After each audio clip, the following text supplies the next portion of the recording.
আমরা এবার চলে এসেছি হোটেল গোল্ডেন সানে। অনেকক্ষণ হয়ে গেছে, তো এবার চেক ইন করতে হবে। চলো ভিতরে যাই। ভিতরে এসে তো দেখি এদের এমবিয়েন্সটা খুবই সুন্দর, আমার খুব পছন্দ হয়েছে। Checking almost complete. এবার আমরা যাব আমাদের রুমে। দুটো রুম নেওয়া হয়েছে, একটা আমাদের দুজনের জন্য, একটা দাদাদের জন্য। চলো এবার তোমাদেরকে আমাদের রুমটা ঘুরে দেখাই। ওয়েল সেমি ফার্নিশড রুম, যেখানে অলমোস্ট যা যা দরকার সবকিছুই আছে। আর তার থেকে বড় কথা, রুমটা খুব সিম্পল অ্যান্ড সোবার। তার সাথে ব্যালকনি ভিউ আর একটা ফুল ফেস্ট মিররও আছে। ফ্রেশ হতে যাওয়ার আগে তাড়াতাড়ি খাবারটা অর্ডার করে দিয়েছিলাম, যাতে ফ্রেশ হয়ে আস্তে আস্তে খাবারটাও চলে আসে আর আমরা তাড়াতাড়ি খেয়ে রেডি হয়ে বেরোতে পারি।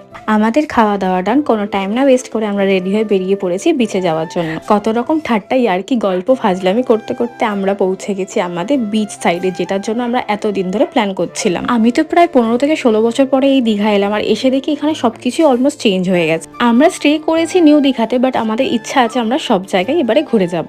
এত গরমের মধ্যে এত সুন্দর একটা ভিউ দেখতে দেখতে ডাবের জল খাওয়ার মজাটাই তো আলাদা রকম।